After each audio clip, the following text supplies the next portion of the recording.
আমি আমার নেতার কাছে পারমিশন চাইছিলাম, আমারে দেন বাংলাদেশে, দেখি তো যারা মুক্তিযুদ্ধ মানেন এরা কোন কোন সিট থেকে পাশ করে। এবং আমি চ্যালেঞ্জ করছিলাম যে ঢাকা, ময়মনসিংহ এবং সিলেট এইখানে যে 102টা সিট আছে, একটা সিটেও জামাত পাস বা স্বাধীনতা বিরোধীরা পাস করে। এই চ্যালেঞ্জ আমি করেছিলাম যে জামাতের আমির সিলেটে বাড়ি, উনি যে সিটে দাঁড়াবে সেই সিটে আমি দাঁড়াবো যদি আমার দল আমাকে পারমিশন দেয়।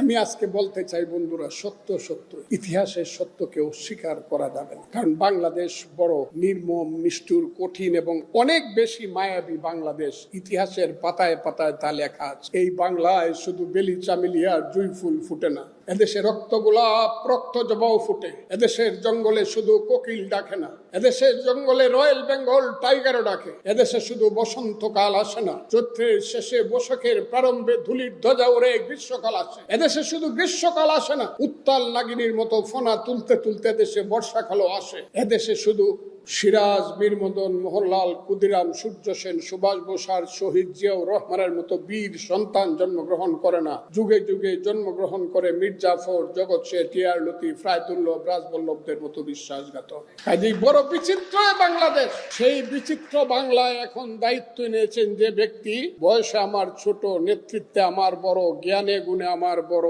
উনার বাবা প্রেসিডেন্ট ছিলেন, মা 3 বার প্রধানমন্ত্রী ছিলেন, শহীদ জিয়ার সন্তান তারেক রহমান। আমার বিশ্বাস জনাব তারেক রহমান যে পথে চলেছেন প্রথম দিন থেকে, ফ্যামিলি কার্ড বলেন, কৃষিকাজ বলেন, গাছ লাগানো বলেন, খাল কাটা বলেন, সমস্ত কিছু মিলে, এবং মানুষের সাথে উনি যে ব্যবহার করছেন, জাতির সামনে জাতিজাত তার মধ্যে দেখতে পাচ্ছে। আমার বিশ্বাস এই বাংলাদেশ একদিন সুজলা সুফলা সোনার বাংলা হবে। তার নেতৃত্বে আমার বিশ্বাস। সেই বিশ্বাসের মধ্য দিয়ে আপনারা আমাদেরকে এনেছেন, আমাকে এনেছেন। আমি খুব কৃতজ্ঞ হয়েছি, আমি খুব কৃতজ্ঞ।